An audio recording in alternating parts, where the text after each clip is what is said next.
আসসালামু আলাইকুম সুপ্রিয় শিক্ষার্থীবৃন্দ Ibne Taslima Nasir school and college কর্তৃক আয়োজিত আজকের অনলাইন ক্লাসে তোমাদের সবাইকে স্বাগত জানাচ্ছি। আজকের ক্লাসটি কমপ্লিটিং সেন্টেন্সের ধারাবাহিক ক্লাসের তৃতীয় ও শেষ পর্বের ক্লাস। ক্লাসটি যথারীতি নবম এবং দশম শ্রেণীর শিক্ষার্থীদের জন্য গুরুত্বপূর্ণ। সুপ্রিয় শিক্ষার্থীবৃন্দ, আজকের ক্লাসে আমরা কমপ্লিটিং সেন্টেন্সের যে বাকি নিয়মগুলো আছে সেগুলো নিয়ে আলোচনা করব। বিগত ক্লাসে আমরা অনেকগুলো নিয়মই আলোচনা করেছি। তোমরা যারা নিয়মগুলো বাসায় বসে প্র্যাকটিস করেছো তাদেরকে ধন্যবাদ জানাই। যারা প্র্যাকটিস করো নাই, আশা করব তারাও প্র্যাকটিস করবা। তবে তাদের জন্য অশনি সংকেত যে যারা দিনের পর দিনে পড়ে না বা যারা প্রতিনিয়ত পড়াশোনা করে না, তারা অবশ্যই বিপদে পড়বে। তারা অবশ্যই তাদের পড়ার আগ্রহটা হারাবে। কারণ প্রতিদিন পড়লে পড়ার যে আগ্রহটা থাকে, আর যদি একদিন পড়ো 3 দিন না পড়ো, যদি পড়াটার পরিমাণটা অর্থাৎ না পড়ার পরিমাণটা যদি বেশি হয়ে যায়, তখন এটাকে বোঝা মনে হয়। সুপ্রিয় শিক্ষার্থীবৃন্দ, আমি এই অর্থে বলছি যে প্রথমে কমপ্লিটিং সেন্টেন্সের প্রথম আলোচনায় 6টা নিয়ম করিয়েছি, দ্বিতীয় আলোচনায় 4টা বা 5টা নিয়ম করিয়েছি। যারা দিনে বসে এই প্র্যাকটিসগুলো করতে পারো নাই, তারা কি একদিনে 25টা বা 20টা নিয়ম প্র্যাকটিস করতে পারবে? এটা আমার কাছে বোধগম্য নয় সুপ্রিয় শিক্ষার্থীবৃন্দ। যার কারণে দিনের পর দিনে পড়ে রাখাটা একজন বুদ্ধিমান শিক্ষার্থীর জন্য অবশ্য কর্তব্য। সুপ্রিয় শিক্ষার্থীবৃন্দ, তাহলে আমি আমার শেষ পর্বের আলোচনায় যাচ্ছি।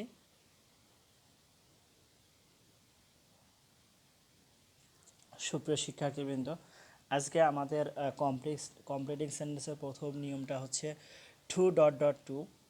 যদি কোনো সিম্পল সেন্টেন্স এই স্ট্রাকচার মেনে গঠিত হয়, তাহলে আমাদের এটাকে কমপ্লিট করার যে নিয়মটা আছে একটু খেয়াল করো।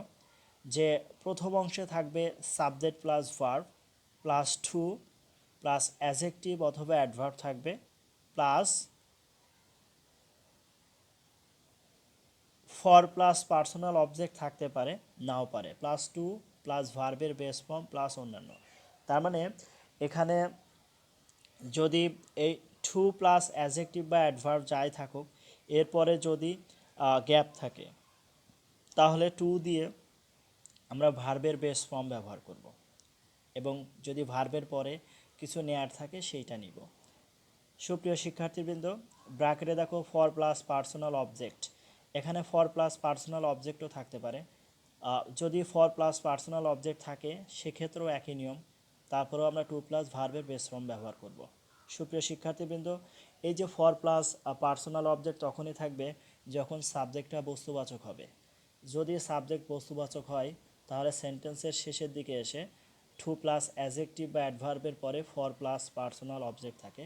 আর যদি সাবজেক্ট ব্যক্তিবাচক হয়, তাহলে এগুলো থাকে না।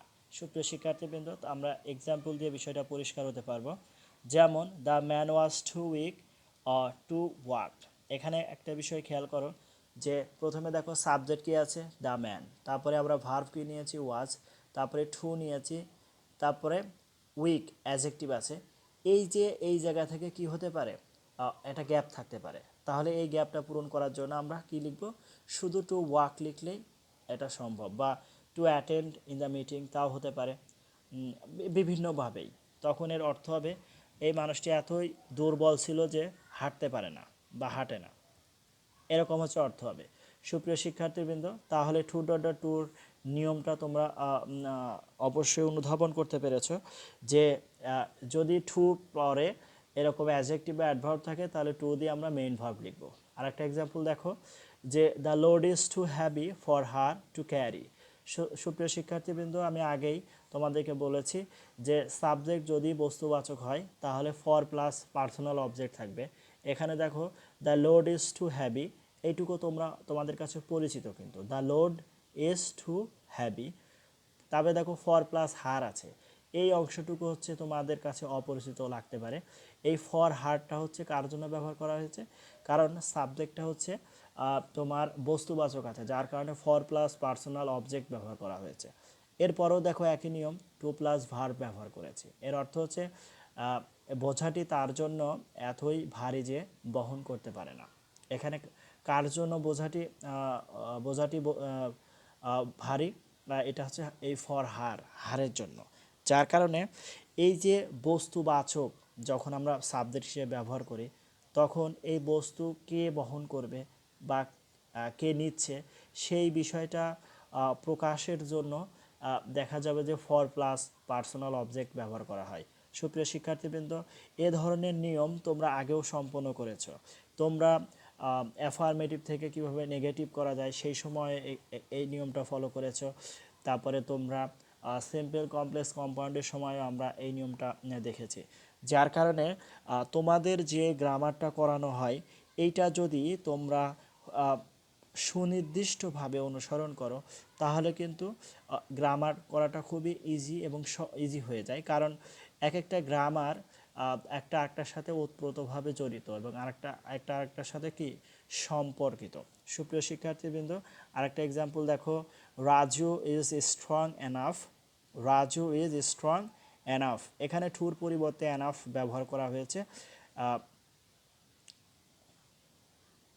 Raju is too strong enough to defeat anybody. তারপরে দেখো এরপরে কি আছে, প্র্যাকটিস সেশনটা দেখো, যে প্র্যাকটিসে আছে হচ্ছে the man is too old. The man is too old, এই টু ওল্ড আছে, এরপরে টু দিয়ে একটা কি লিখবো, ভার্ব দিয়ে বাকি অংশ লিখবো। তারপরে দেখো যে ইউ আর টু শর্ট, এখানেও টু শর্ট আছে, তাহলে এরপরে আমরা টু দিয়ে আর একটা ভার্ব নিব। তারপরে দেখো he he is he is too dishonest. He is too dishonest, তাহলে টু দিয়ে আমরা কি লিখবো, আরেকটা ভার্ব নিব। তারপরে দেখো the load is too heavy for me. এখানে লোড, আগের যে সাবজেক্টগুলো ছিল সবই ব্যক্তিবাচক, কিন্তু এখনকার সাবজেক্টটা দেখো দ্য লোড, এটা হচ্ছে বস্তুবাচক, যার কারণে ফর প্লাস পার্সোনাল অবজেক্ট এসেছে, কিন্তু নিয়মটা একই থাকবে।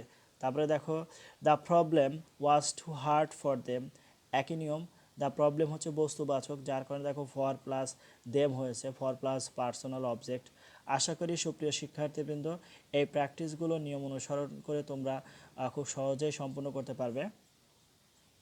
এরপরে দেখো it is too interesting for us. It is too interesting for us, তারপরে একই নিয়ম। আশা করি সুপ্রিয় শিক্ষার্থীবৃন্দ তোমরা এগুলো বুঝতে পেরেছো। আমরা নেক্সট নিয়মে যাই, দেখি কি আছে। বাই প্লাস জিরান্ড যাকে আমরা বলি, অর্থাৎ বাই প্লাস ভার্বের সাথে আইএনজি যোগ করা হয়, সেক্ষেত্রে মিনিংফুল অ্যাফার্মেটিভ সেন্টেন্স লিখতে হবে। সুপ্রিয় শিক্ষার্থীবৃন্দ, এখানে যদি বাই প্লাস জিরান্ড ব্যবহার বা বাই প্লাস জিরান্ড যোগে কোনো স্টেটমেন্ট থাকে, সেক্ষেত্রে একটা কমা দিয়ে একটা মিনিংফুল অ্যাফার্মেটিভ সেন্টেন্স তোমাকে লিখতে হবে।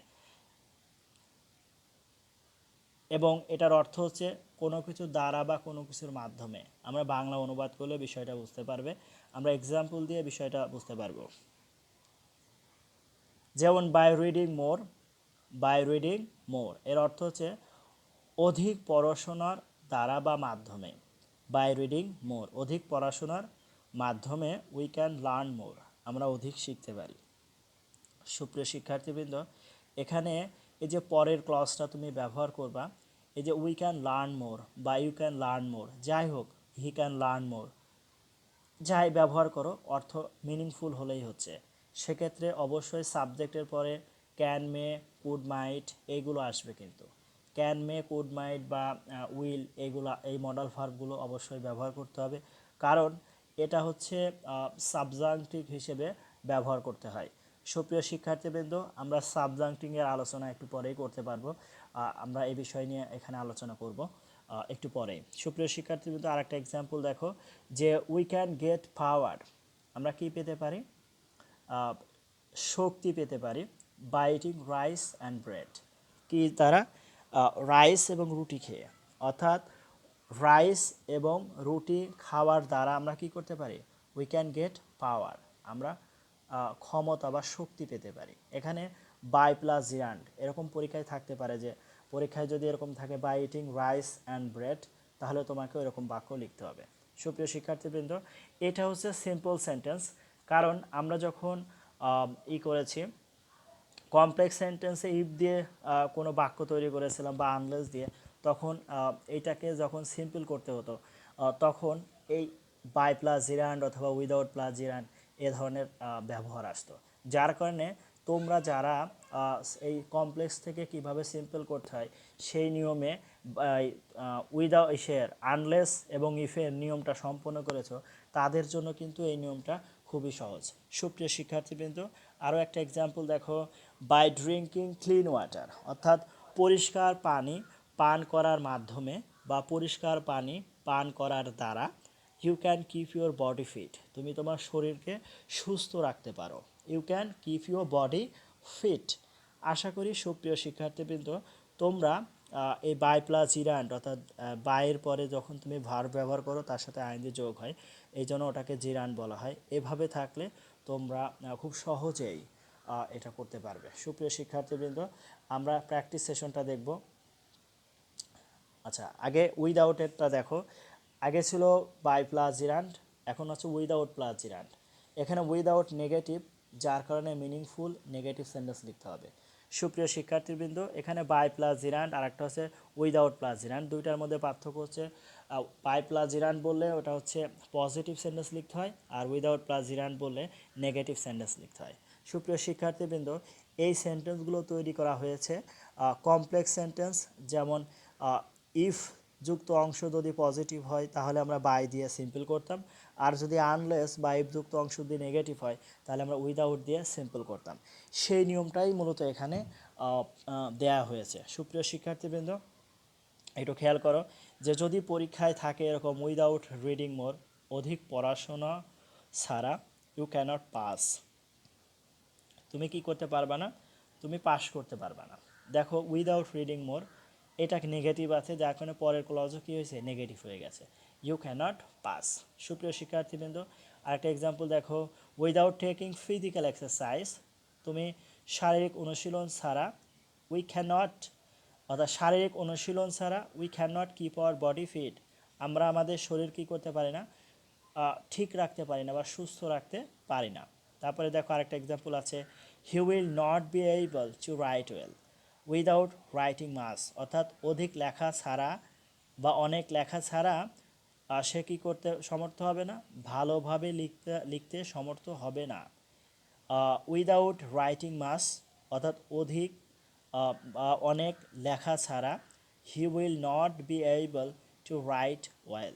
সুপ্রিয় শিক্ষার্থীবৃন্দ, এখন এই উইদাউট প্লাস জিরান্ড এটা সেন্টেন্সের শেষেও বসতে পারে, এরা সেন্টেন্সের শুরুতেও বসতে পারে, আবার বাই প্লাস জিরান্ড সেন্টেন্সের শুরুতেও বসতে পারে, সেন্টেন্সের শেষেও বসতে পারে। সেক্ষেত্রে যদি প্রথমে বসে তারপরেও যেমন একটা ক্লজ তৈরি করতে হবে, সেই ক্লজের গঠন হবে subject plus can, could, may, might, will, would, এই ধরনের আসবে, তারপরে মেইন ভার্ব আসবে। আর যদি উইদাউট প্লাস জিরান্ড থাকে সেক্ষেত্রেও একই গঠন থাকবে, সেক্ষেত্রে অবশ্যই বাক্যটা নেগেটিভ ইউজ করতে হবে। যেমন এখানে আমরা ক্যান নট ব্যবহার করেছি, উইল নট ব্যবহার করেছি, এইভাবে। সুপ্রিয় শিক্ষার্থীবৃন্দ, দেখি এর পরে কি আছে আমাদের, প্রোভাইডেড দ্যাট, প্রোভাইডিং দ্যাট, এটাও ইফের মতো অর্থ প্রকাশ করে। সুপ্রিয় শিক্ষার্থীবৃন্দ, আমরা এর আগে যেগুলো করেছি পরীক্ষায় এগুলো কিন্তু আসে, তবে কম। এই নিয়মটা আসে পরীক্ষায়, প্রোভাইডেড দ্যাট, প্রোভাইডিং দ্যাট।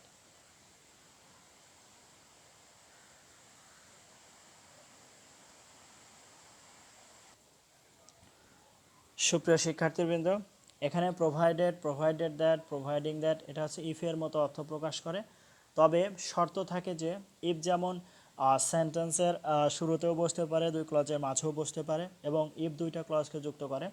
অন্যদিকে প্রোভাইডেড দ্যাট, প্রোভাইডিং দ্যাট এরাও দুইটা ক্লজকে যুক্ত করে, তবে প্রোভাইডেড এবং এই কনজাংশনগুলো দুই ক্লজের মাঝেই বসতে পারবে, কখনো প্রথমে বসতে পারে না। সুপ্রিয় শিক্ষার্থীবৃন্দ, তাহলে আমরা একটা এক্সাম্পল দিয়ে এটা প্রকাশ করি। আর এই তিনটা কনজাংশনের অর্থও কিন্তু এক, সেটা হচ্ছে যদি। আমরা একটা এক্সাম্পল দিয়ে প্রকাশ করি, ফার্স্ট ক্লজ ফিউচার ইনডিফিনাইট।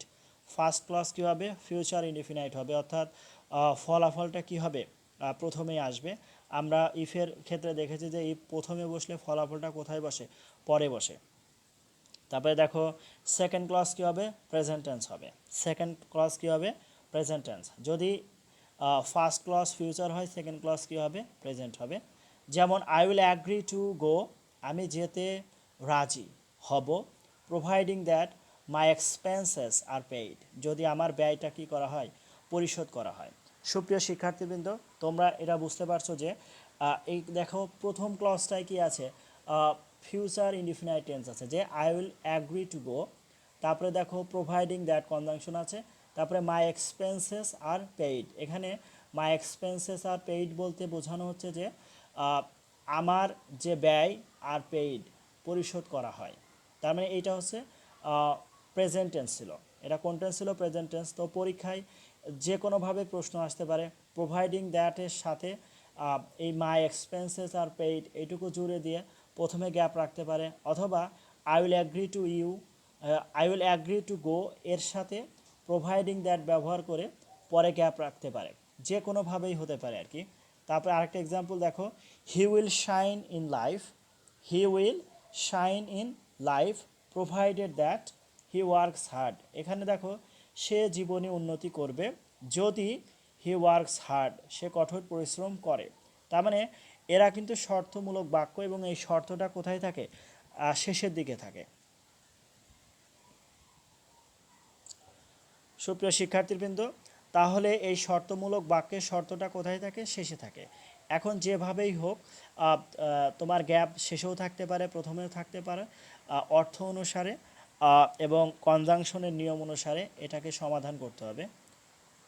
সুপ্রিয় শিক্ষার্থীবৃন্দ, আশা করি তোমরা এই নিয়মটা বুঝতে পেরেছো। দেখি এরপরে কি আছে। এরপরে আমরা আরও একটা নিয়মে আসব। তাহলে আমরা আজকে যে নিয়মগুলো দেখলাম, ইতিমধ্যে যেমন 2.2 নিয়ম দেখেছি, বাই প্লাস জিরান দেখেছি, উইদাউট প্লাস জিরান দেখেছি, আবার দেখলাম provided, providing that, provided that, এই নিয়মগুলো দেখেছি। সুপ্রিয় শিক্ষার্থীবৃন্দ, এখানে রিমেম্বার দেওয়ার পরে দেখি কি লেখা আছে, আমরা একটু লক্ষ্য করি যে এটা এক্সক্লেমেটরি সেন্টেন্সের বিভিন্ন বিষয় এখানে আছে। বি কেয়ারফুল স্টুডেন্ট, যেমন would that, if, had, I wish, I desire ইত্যাদি কোনো সেন্টেন্সের শুরুতে বসে অসম্ভব ইচ্ছা, আকাঙ্ক্ষা প্রকাশ করে। তাহলে কি কি, would that, if, had, I wish, I desire ইত্যাদি কোনো সেন্টেন্সের শুরুতে বসে অসম্ভব ইচ্ছা, আকাঙ্ক্ষা প্রকাশ করে। এ ধরনের সেন্টেন্সকে পাস্ট আনরিয়াল ফ্যাক্ট, এ ধরনের সেন্টেন্সকে কি বলা হয়, past unreal fact, subjunctive past tense বলা হয়। কোন টেন্স বলা হয়, সাবজাংটিভ পাস্ট টেন্স বলা হয়। এর গঠন পাস্ট সিম্পল টেন্সের হলেও, এর গঠনটা কোথায় হয়, পাস্ট সিম্পল টেন্সের হলেও তা প্রেজেন্ট কিংবা ফিউচার টেন্সের অর্থ প্রকাশ করে। উল্লেখ্য যে এ ধরনের সেন্টেন্সে ভার্ব হিসেবে বি ভার্ব ব্যবহৃত হলে সেক্ষেত্রে সর্বদা ওয়ার বসে, সেক্ষেত্রে সর্বদা কী বসে, ওয়ার বসে। Would that, if, had, I wish, I desire structure ও নিচে উদাহরণ নিচে দেয়া হলো। সুপ্রিয় শিক্ষার্থীবৃন্দ, আমরা এর পরে এ ধরনের বাক্যের কী স্ট্রাকচার হতে পারে সেই বিষয়টা দেখব। এখানে কয়েকটা বিষয় পরিষ্কার যে এই যে would that, if, had, I wish, I desire ইত্যাদি কোনো সেন্টেন্সের শুরুতে বসতে পারে বা শুরুতে বসবে। বসার পরে এরা পাস্ট আনরিয়াল ফ্যাক্ট অথবা সাবজাংটিভ পাস্ট টেন্স বলে। এদেরকে কি বলা হয়, আনরিয়াল পাস্ট বলা হয় অথবা সাবজাংটিভ পাস্ট বলা হয়। কেন সাবজাংটিভ পাস্ট, আমরা স্ট্রাকচার ফলো করলে এটা বুঝতে পারবো। আমরা স্ট্রাকচারগুলো দেখি, কি স্ট্রাকচার আছে।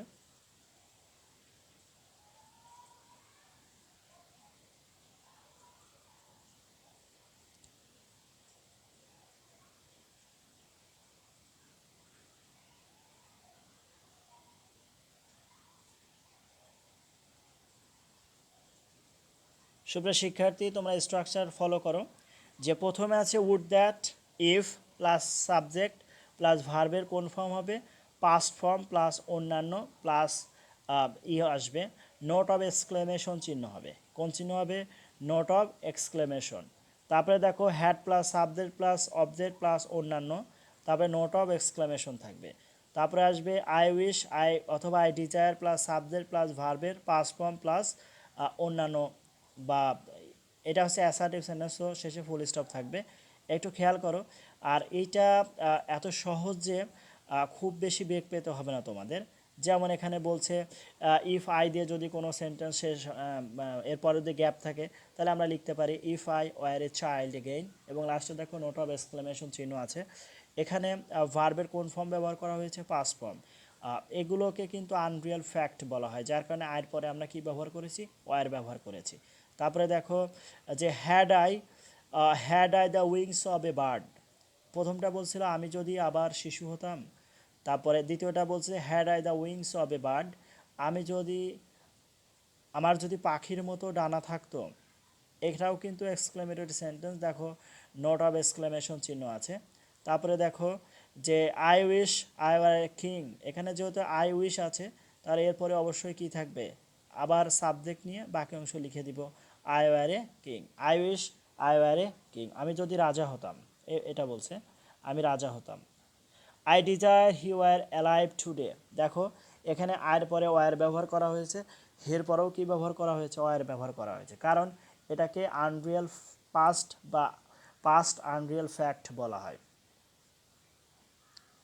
সুপ্রিয় শিক্ষার্থীবৃন্দ, আমরা কিছু প্র্যাকটিস দেখি। এখানে প্র্যাকটিসের মধ্যে কি কি আছে দেখো, যে প্রথমে আছে ইফ অনলি আই, তারপরে দেখো এরপরে আছে would that he could be a child again, এটাও হতে পারে। তারপরে দেখো আই উইশ ইট ড্যাশ, তারপরে হতে পারে উড দ্যাট, একই নিয়ম।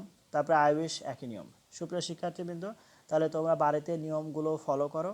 আমরা পরবর্তী নিয়মে যাই, দেখি কি আছে। সুপ্রিয় শিক্ষার্থীবৃন্দ, আমরা এখানে যে নিয়মটা দেখব, এখানে সবচেয়ে ভাইটাল নিয়ম, সবচেয়ে গুরুত্বপূর্ণ নিয়ম, অর্থাৎ কন্ডিশনাল সেন্টেন্সগুলো দেখব। এটা ইফের যে তিনটা নিয়ম আছে, আমি এখন ধারাবাহিকভাবে সেই তিনটা নিয়ম এখানে আলোচনা করব। সুপ্রিয় শিক্ষার্থীবৃন্দ, অধিকতর মনোযোগ দিয়ে এই সেন্টেন্সগুলো লক্ষ্য করো, এই নিয়মগুলো লক্ষ্য করো। এখানে যে ইফ শব্দের অর্থ হচ্ছে যদি, ইফ শব্দের অর্থ কী হবে? যদি। এখন এই ইফের মোট চারটা শর্ত আছে, যাকে আমরা বলি জিরো কন্ডিশন, অর্থাৎ এখানে শর্ত নেই। তারপর ফার্স্ট কন্ডিশন শর্ত আছে, সেকেন্ড কন্ডিশন শর্ত আছে, এবং থার্ড কন্ডিশন। মোট চারটা কন্ডিশন, তবে আমাদের তিনটা কন্ডিশন অবশ্যই জানতে হবে। আমি এখানে জিরো কন্ডিশনটা আলোচনা করিনি। জিরো কন্ডিশন বলতে বোঝানো হয় যেখানে আসলে কোনো শর্ত নেই। তবে আমরা এখানে আলোচনা করব ফার্স্ট কন্ডিশন দিয়ে, যে ইফযুক্ত অংশ যদি প্রেজেন্ট হয় তাহলে দ্বিতীয় ক্লজটা অবশ্যই কি হবে? ফিউচার ইনডিফিনাইট হবে। ইফযুক্ত অংশ যদি প্রেজেন্ট টেন্স হয় তাহলে অবশ্যই পরবর্তী ক্লজ ফিউচার ইনডিফিনাইট টেন্স হবে। এখন ফিউচার ইনডিফিনাইটের গঠনটা কি? আমরা স্বাভাবিকভাবে জানি যে সাবজেক্ট প্লাস উইল বা শ্যাল প্লাস মেইন ভার্বের বেস ফর্ম প্লাস বাকি অংশ। সুপ্রিয় শিক্ষার্থীবৃন্দ, এরই ধারাবাহিকতায় আমরা shall, will, can, May, must এগুলো ব্যবহার করব, প্লাস ভার্বের প্রেজেন্ট ফর্ম ব্যবহার করব। তাহলে আমাদের প্রথম যে ফার্স্ট কন্ডিশন ছিল সেইটার গঠনটা কি? ফার্স্ট ক্লজটা কী হবে? ইফযুক্ত অংশটা প্রেজেন্ট ইনডিফিনাইট টেন্স অথবা প্রেজেন্ট টেন্স যাই বলো। তারপরে দ্বিতীয় ক্লজটা কী হবে? সেকেন্ড ক্লজটা থাকবে ফিউচার ইনডিফিনাইট টেন্স। আর এই ফিউচার ইনডিফিনাইটের গঠন হচ্ছে প্রথমে সাবজেক্ট, তারপরে নিবা শ্যাল বা উইল, তারপরে ক্যান বা মে, তারপরে মাস্ট, যে কোনো একটা নিতে হবে।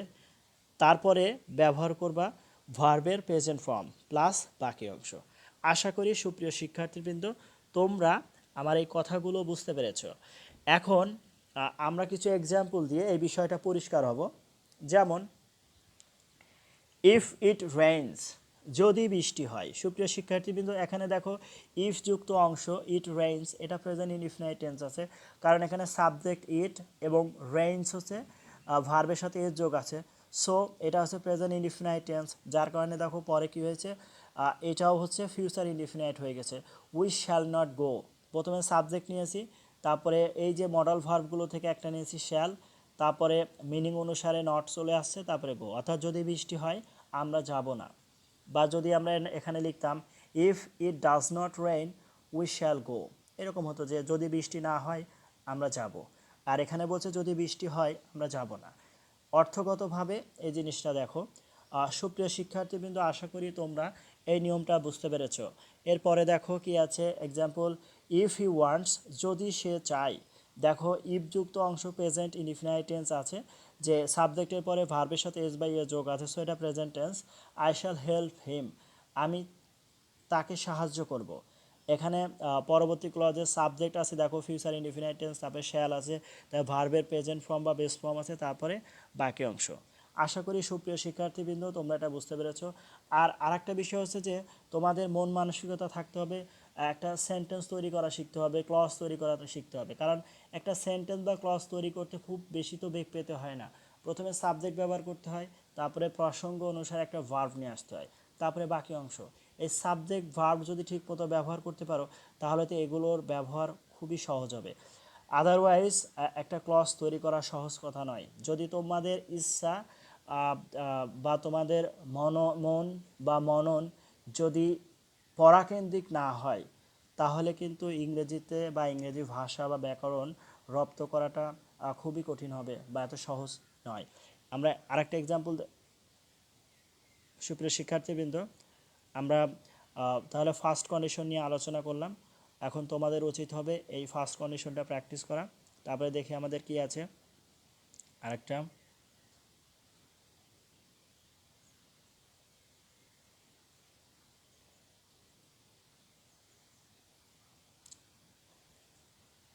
এটা হচ্ছে সেকেন্ড কন্ডিশন বলা হয় একে। যে সেকেন্ড কন্ডিশনের শর্ত হচ্ছে ইফযুক্ত অংশ যদি পাস্ট ইনডিফিনাইট হয়, অর্থাৎ ভার্ব যদি পাস্ট ফর্ম হয়, তাহলে দ্বিতীয় ক্লজ কি হবে? দ্বিতীয় ক্লজও হবে পাস্ট, ফিউচার ইন পাস্ট হবে, যাকে সরাসরি আমরা কি বলি, ফিউচার ইন পাস্ট। সেইটা কিভাবে হয়? যেমন আমরা সাবজেক্ট নিব, দ্বিতীয় ক্লজের সাবজেক্ট, তারপরে would could might plus verb, would could might plus ভার্বের প্রেজেন্ট ফর্ম। সুপ্রিয় শিক্ষার্থীবৃন্দ, আমি তোমাদেরকে বলেছিলাম যে সাবজাংটিভ কাকে বলে। মূলত এই যে উড কুড মাইট, এরা কিন্তু সাবজাংটিভ হিসেবে বা কারেসপন্ডিং পাস্ট হিসেবে ব্যবহার হতে পারে যখন এই উড কুড মাইট বা শুড দিয়ে মনের অসম্ভব ইচ্ছা প্রকাশ করা হয়, বা যেগুলো আদৌ বাস্তব কোনো ভিত্তি নাই, সেইগুলো প্রকাশ করলে আমরা কিন্তু এই উড কুড মাইটকে সাবজাংটিভ বলে থাকি। সুপ্রিয় শিক্ষার্থীবৃন্দ, তাহলে আমাদের দ্বিতীয় কন্ডিশনের নিয়ম ছিল যে যদি ইফযুক্ত অংশ যদি পাস্ট হয়, তাহলে আমাদের দ্বিতীয় অংশ হবে, অর্থাৎ দ্বিতীয় ক্লজ হবে ফিউচার ইন পাস্ট। আর ফিউচার ইন পাস্টের শর্ত হচ্ছে প্রথমে সাবজেক্ট ব্যবহার করতে হবে, তারপরে উড কুড মাইট, তারপরে ভার্বের প্রেজেন্ট ফর্ম বা বেস ফর্ম ব্যবহার করে বাকি অংশ। আমরা এক্সাম্পল দেখি যে ইফ হি কেম, এখানে দেখো প্রথম ক্লজ পাস্ট আছে, যে প্রথমে ইফযুক্ত অংশ ইফ প্লাস সাবজেক্ট, তারপরে ভার্বের পাস্ট ফর্ম। তারপরে দেখো আই উড গো, প্রথমে সাবজেক্ট নিয়েছি, তারপরে উড কুড মাইট থেকে একটা, তারপরে ভার্বের প্রেজেন্ট ফর্ম বা বেস ফর্ম। আশা করি সুপ্রিয় শিক্ষার্থীবৃন্দ তোমরা এই সেন্টেন্সটা বুঝতে পেরেছো, এই নিয়মটা বুঝতে পেরেছো। এরপরে দেখো যে ইফ দে ওয়ান্টেড, যদি তারা চায়, ইফ দে ওয়ান্টেড, দেখো ওয়ান্টেডের সাথে ইডি যোগ আছে, যার যার কারণে এটাও কোন টেন্স হবে, পাস্ট ইনডিফিনাইট টেন্স হবে। আর পাস্ট ইনডিফিনাইট টেন্স এনার শর্ত হচ্ছে ভার্বটা অবশ্যই পাস্ট টেন্সে থাকবে। তবে দেখো উই উড হেল্প দেম, আমরা তাকে সাহায্য করতাম, যদি তারা চাইতো আমরা তাকে কি করতাম, সাহায্য করতাম। সেক্ষেত্রে দেখো সাবজেক্ট উই নিয়েছি, তারপরে উড, উড কুড মাইট থেকে একটা আছে উড, তারপরে দেখো ভার্বের প্রেজেন্ট ফর্ম হেল্প আছে, তারপরে দেম। আশা করি সুপ্রিয় শিক্ষার্থীবৃন্দ তোমরা ফার্স্ট কন্ডিশন এবং সেকেন্ড কন্ডিশনটা বুঝতে পেরেছো। কারণ ফার্স্ট কন্ডিশনের ঠিক বিপরীতটা হচ্ছে সেকেন্ড কন্ডিশন। সুপ্রিয় শিক্ষার্থীবৃন্দ দেখি এরপরে কি আছে, একটু লক্ষ্য করো। এরপরে আছে থার্ড কন্ডিশন, আমাদের ইফের এটা শেষ নিয়ম। সুপ্রিয় শিক্ষার্থীবৃন্দ একটু দেখো যে ই প্লাস যদি ইফযুক্ত অংশ যদি পাস্ট পারফেক্ট টেন্স হয়, আমরা প্রথমে দেখেছি ইফযুক্ত অংশ যদি প্রেজেন্ট হয়, তাহলে পরবর্তী ক্লজ হবে ফিউচার ইনডিফিনাইট টেন্স। যদি ইফযুক্ত অংশ পাস্ট হয়, তাহলে পরবর্তী ক্লজ হবে ফিউচার ইন পাস্ট। কী হবে, ফিউচার ইন পাস্ট, অর্থাৎ ওই মডাল ভার্বগুলো পাস্ট ফর্ম হবে। ক্যান থেকে যেমন কুড, মে থেকে মাইট, শ্যাল থেকে শুড, উইল থেকে উড, এই যে উড কুড মাইট এগুলো ব্যবহার করতে হবে। সুপ্রিয় শিক্ষার্থীবৃন্দ, তাহলে দ্বিতীয় ক্লজটা কি হবে? দ্বিতীয় ক্লজকে আমরা বলি ফিউচার ইন পাস্ট পারফেক্ট, যার অর্থ হচ্ছে প্রথমে আমরা সাবজেক্ট নিব, তারপরে would have, could have, might have plus ভি3 ব্যবহার করব। Would have, could have, might have plus ভার্বের পাস্ট পার্টিসিপল ফর্ম ব্যবহার করে বাকি অংশ। তাহলে ইফ যুক্ত অর্থাৎ থার্ড কন্ডিশনের গঠনটা কী হবে? প্রথম অংশ পাস্ট পারফেক্ট হবে, অর্থাৎ ভার্ব প্লাস হ্যাড প্লাস ভি3 হবে। আর দ্বিতীয় অংশ হবে প্রথমে সাবজেক্ট নিবা, তারপরে would have, could have, might have plus ভার্বের পাস্ট পার্টিসিপল ফর্ম প্লাস বাকি অংশ। সুপ্রিয় শিক্ষার্থীবৃন্দ, কেন এখানে ভি3 হচ্ছে? কারণ হ্যাবের পরে আমরা সবসময় কি ব্যবহার করি? ভি3 ব্যবহার করি।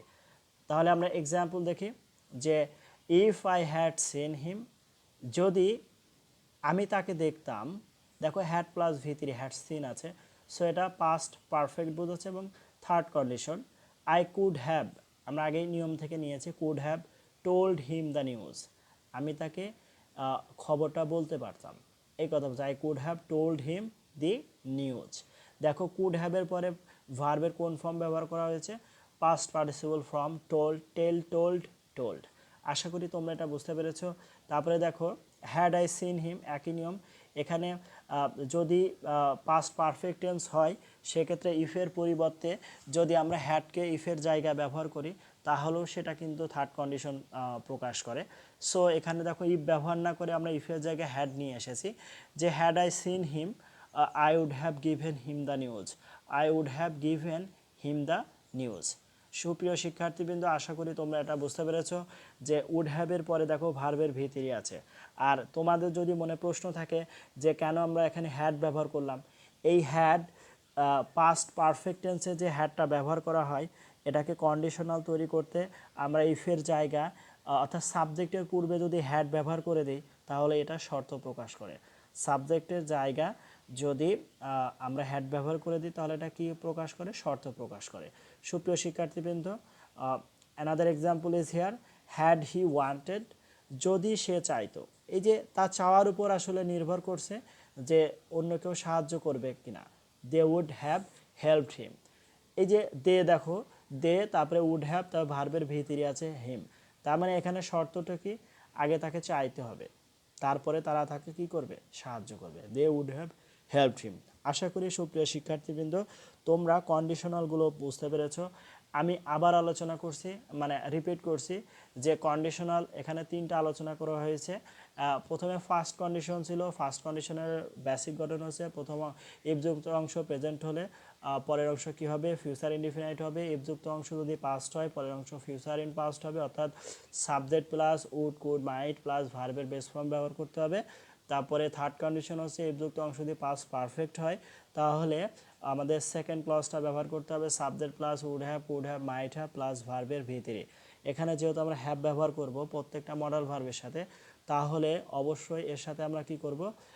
ভি3 ব্যবহার করব। আশা করি সুপ্রিয় শিক্ষার্থীবৃন্দ তোমরা এই বিষয়গুলো বুঝতে পেরেছ। আমরা দেখি এর পরে কি আছে।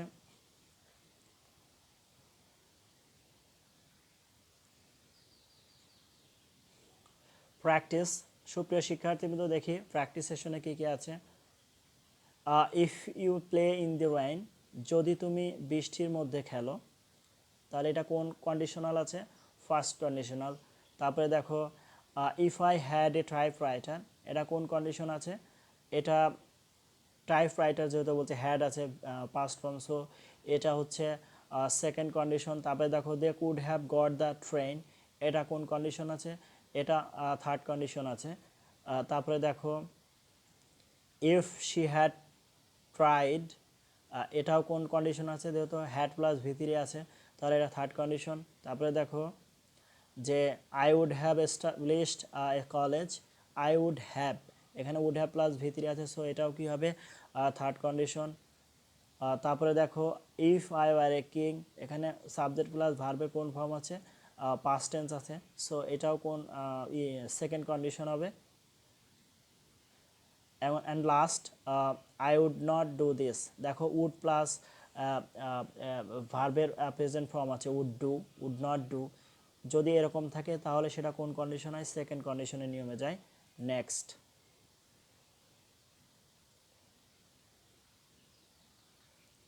সুপ্রিয় শিক্ষার্থীবৃন্দ, আমরা যে কন্ডিশনালগুলো শেষ করেছি, এরপরে আমরা আরও একটা কন্ডিশনাল পেয়েছি, সেটা হচ্ছে আনলেস। আনলেস শব্দের অর্থ হচ্ছে যদি না। আনলেস শব্দের অর্থ কী হবে? যদি না। সুপ্রিয় শিক্ষার্থীবৃন্দ, এখানে যদি না বললে অর্থাৎ আনলেস যুক্ত অংশটা সবসময় কি হয়, নেগেটিভ হয়। আনলেস যুক্ত অংশটা সবসময় কি হবে, নেগেটিভ হবে। আমরা এর স্ট্রাকচারটা দেখি যে আনলেস প্লাস সাবজেক্ট, তারপরে main verb plus extension plus কমা দিয়ে সেকেন্ড ক্লজ ব্যবহার করতে হবে। আর সেকেন্ড ক্লজের গঠনটা যথারীতি আগের মতোই হবে, যে subject will, shall, can, may, could, might, তারপরে মেইন ভার্ব প্লাস এক্সটেনশন। এখানে সমান হবে না, এখানে প্লাস চিহ্ন হবে। যে মেইন ভার্ব বলতে এখানে would, could, might, shall, should এরপরে ভার্বের বেস ফর্ম ব্যবহার করতে হয়। সুপ্রিয় শিক্ষার্থীবৃন্দ, আমরা এই যে ফার্স্ট কন্ডিশন, সেকেন্ড কন্ডিশনে সেকেন্ড ক্লজ যেভাবে লিখেছি, আনলেসের পরের সেকেন্ড ক্লজও ঠিক সেইভাবেই আমরা প্রয়োগ করব, মনে রাখবো। সুপ্রিয় শিক্ষার্থীবৃন্দ, তাহলে আনলেস যুক্ত অংশ কি হবে, নেগেটিভ, যার কারণে আনলেসের মধ্যে আবার নট ব্যবহার করা যাবে না। তবে আনলেস যুক্ত ক্লজের পরে যে আরেকটা ক্লজ থাকবে, সেই ক্লজে নট ব্যবহার করা যাবে। যেমন আনলেস ইউ ওয়ার্ক হার্ড, যদি না তুমি কঠোর পরিশ্রম করো, তবে এখানে কিন্তু নেগেটিভ হয়ে গেছে, যদি না তুমি কঠোর পরিশ্রম করো। You will not prosper in life, তুমি জীবনে উন্নতি করতে পারবে না। তার মানে এই যে যদি এরকম এই যে লাল দিয়ে দেওয়া আছে কালার, এটা আনলেসযুক্ত ক্লজ। তাহলে সেকেন্ড ক্লজের গঠন দেখো, প্রথমে সাবজেক্ট নিয়েছি, উইল নিয়েছে এবং অর্থ অনুসারে নট চলে যাচ্ছে, যে তুমি জীবনে উন্নতি করতে পারবে না। আবার এই বাক্যটা আমরা এভাবেও লিখতে পারতাম যে unless you work hard you will fail in life, you will fail in life. তারপরেও কিন্তু বাক্যটা সঠিক হতো। যেহেতু আমরা এখানে নট ব্যবহার করেছি, যার কারণে আমাদের অর্থের সাথে প্রাসঙ্গিকতা রাখতে হয়েছে। আর নট ব্যবহার না করলে নেগেটিভ ভার্ব ব্যবহার করতে হবে। আশা করি সুপ্রিয় শিক্ষার্থীবৃন্দ তোমরা এটা বুঝতে পেরেছ।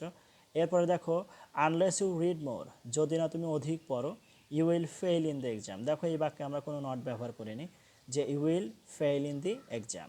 যার কারণে এটা বুঝতে হবে যে নট ব্যবহার করলে পজিটিভ ভার্ব আসে, আর যদি নট ব্যবহার না করো তাহলে নেগেটিভ ভার্ব ব্যবহার করতে হয়। কারণ আমার প্রথম ক্লজের সাথে অর্থের কি রাখতে হবে, প্রাসঙ্গিকতা থাকতে হবে। যদি প্রথম ক্লজের সাথে অর্থের কোনো মিল না থাকে, তাহলে সেটা সেন্টেন্স হবে না। সুপ্রিয় শিক্ষার্থীবৃন্দ, আশা করি তোমরা আনলেস এর নিয়মটাও বুঝতে পেরেছ। তাহলে এ পর্যন্ত আমরা যে নিয়মগুলো প্র্যাকটিস করে জানানোর চেষ্টা করেছি,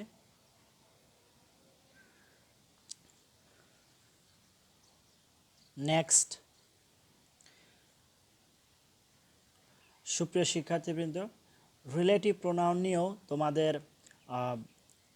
এই হতে পারে, কমপ্লিটিং সেন্টেন্সে প্রশ্ন আসতে পারে। সেক্ষেত্রে রিলেটিভ প্রোনাউন হিসেবে হু, হুইজ, দ্যাট এটার ব্যবহার সবচেয়ে বেশি, যার কারণে আমরা এই বিষয়টাও এখানে জানব। দেখি এখানে কিভাবে করা আছে। যে রিলেটিভ প্রোনাউনের আমরা এখানে গঠন ওইভাবে লিখিনি, তবে যদি রিলেটিভ প্রোনাউনের ব্যবহার এরকম করতে বলা হয়, বা যদিও কোনো ইন্ডিকেশন থাকবে না, নিজের মনে থেকেই আনতে হবে যে এখানে রিলেটিভ প্রোনাউন লাগবে কিনা। সুপ্রিয় শিক্ষার্থীবৃন্দ, সেক্ষেত্রে মনে রাখতে হবে অবশ্যই যে ব্যক্তিবাচকের ক্ষেত্রে হু ব্যবহার করবা, আর বস্তুবাচকের ক্ষেত্রে হুইস অথবা দ্যাট ব্যবহার করতে হবে। আমরা যে এক্সাম্পলটা এখানে লিখেছি যে আই নো দ্য বয়, আমি বালকটিকে জানি, হু হ্যাজ স্টুড ফার্স্ট, এখানে হু ব্যবহার করেছি। কেন হু ব্যবহার করেছি? দেখো দ্য বয় হচ্ছে এখানে কি আছে,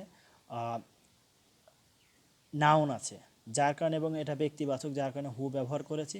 এবং এই ভার্ব হয়েছে কি অনুসারে, এখানে দ্য বয় অনুসারে এখানে হ্যাজ হয়েছে, নট নেসেসারিলি হুর কারণে কিন্তু কোনো ভার্ব বসে নাই। এটা মনে রাখতে হবে, কোনো রিলেটিভ প্রোনাউনের কারণে ভার্ব বসে না। সুপ্রিয় শিক্ষার্থীবৃন্দ, এই রিলেটিভ প্রোনাউনের পূর্বে বিভিন্ন অ্যান্টিসিডেন্ট থাকতে পারে। অ্যান্টিসিডেন্ট শব্দের অর্থ হচ্ছে পূর্ব, অর্থাৎ যদি রিলেটিভ প্রোনাউনের পূর্বের যে নাউন বা প্রোনাউন থাকে, তাকে আমরা অ্যান্টিসিডেন্ট বলি। মূলত এখানে দ্য বয় হচ্ছে অ্যান্টিসিডেন্ট অনুসারে কাজ করছে, আর এই অ্যান্টিসিডেন্ট অনুসারে ওখানে হ্যাজ হয়েছে, যার কারণে আমরা লিখেছি who has stood first. I know the boy who has stood first. আশা করি সুপ্রিয় শিক্ষার্থীবৃন্দ তোমরা এটা বুঝতে পেরেছ। এরপরে দেখো I have a pet dog, I have a pet dog, এখানে বলছে হুইচ লাইকস মিট। এখানে হুইচ বলতে কাকে বোঝাচ্ছে, এ পেট ডগ। আগে হু বলতে বোঝাচ্ছিল দ্য বয়কে, এখানে হুইজ বলতে বোঝাচ্ছে পেট ডগকে। যখন এই পেট ডগ অনুসারে দেখো ভার্ব হয়েছে লাইকস মেট। তোমার পরীক্ষায় যদি এরকম থাকে আই নো দ্য বয় যে গ্যাপ থাকে, তাহলে এইভাবে তোমরা সমাপ্ত করবে। আবার যদি থাকে I have a pet dog, যদি এরপর গ্যাপ থাকে তাহলে এইভাবে সমাপ্ত করতে হবে। সব সময় রিলেটিভ প্রোনাউনের পূর্বে যে অ্যান্টিসিডেন্ট থাকে সেই অ্যান্টিসিডেন্ট অনুসারে ভার্ব নিতে হবে। সুপ্রিয় শিক্ষার্থীবৃন্দ, আশা করি তোমরা এটা বুঝতে পেরেছ। আমি আর এরপরে কী আছে সেটা দেখাই। দ্য কার, তারপরে যদি এরকম মাঝে গ্যাপ থাকে এবং লাস্টে থাকলো রানস ওয়েল, সুপ্রিয় শিক্ষার্থীবৃন্দ, তাহলে হয় একটা ফ্রেজ তৈরি করতে হবে নতুবা একটা ক্লজ তৈরি করতে হবে, যে কোনো একটা। যদি তুমি লেখো the car made in Japan runs well, তারপরও বাক্যটা রাইট হবে। আবার যদি লেখো the car which is made in Japan runs well, তারপরও বাক্যটা সঠিক হবে।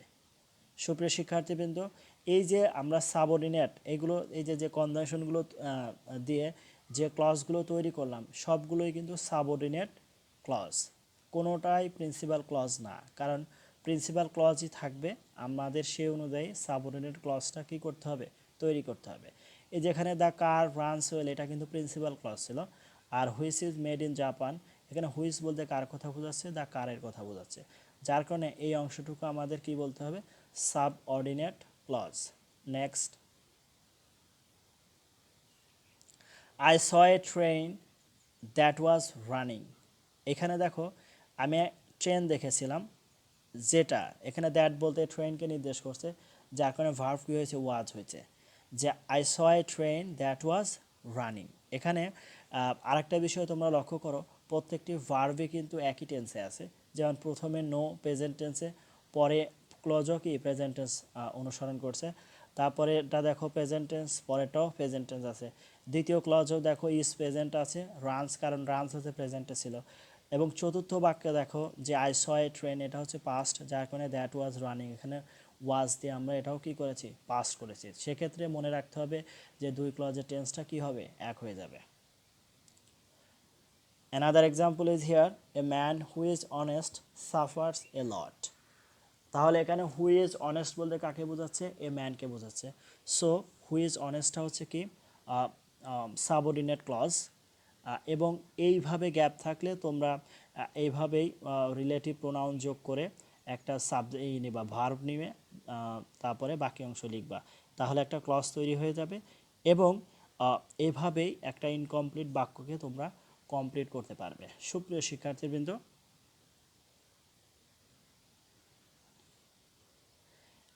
আমরা অনেকগুলো বিষয় নিয়ে ইতোমধ্যে আলোচনা করলাম। তোমরা এই আলোচনায় এই যে কমপ্লিটিং সেন্টেন্স নিয়ে যে অনেকগুলো কনজাংশন সম্পর্কে আলোচনা করেছি, যদি এই কনজাংশনগুলো সবাই রপ্ত করতে পারো, আয়ত্ত করতে পারো, তাহলে আমরা যখন কানেক্টরস শেখাবো বা কানেক্টরস করব, তখন এই বিষয়গুলো তোমার অনেকটা কাজে দিবে। কারণ ইংরেজি ব্যাকরণটা হচ্ছে একটা আরেকটার সাথে জড়িত বা সম্পর্কিত, যার কারণে তোমরা একটু মনোযোগ সহকারে এই বিষয়গুলো প্র্যাকটিস করো, চর্চা করো।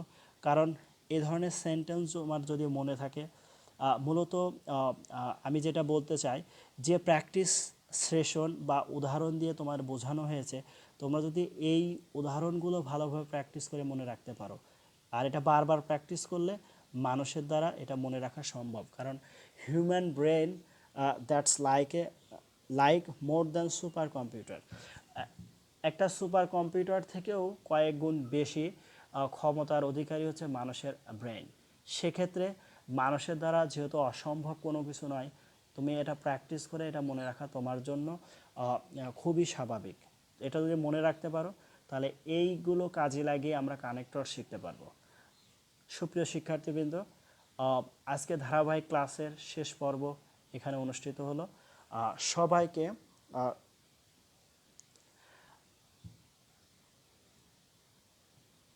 সবাইকে ধন্যবাদ জানিয়ে আজকের ক্লাস এখানে শেষ করছি এবং পরবর্তী ক্লাসের আমন্ত্রণ জানাই। আমরা পরবর্তী class right form of verb অথবা সাবজেক্ট ভার্ব এগ্রিমেন্টের উপর হবে। এই ক্লাসের আমন্ত্রণ জানিয়ে শেষ করছি। ধন্যবাদ সবাইকে।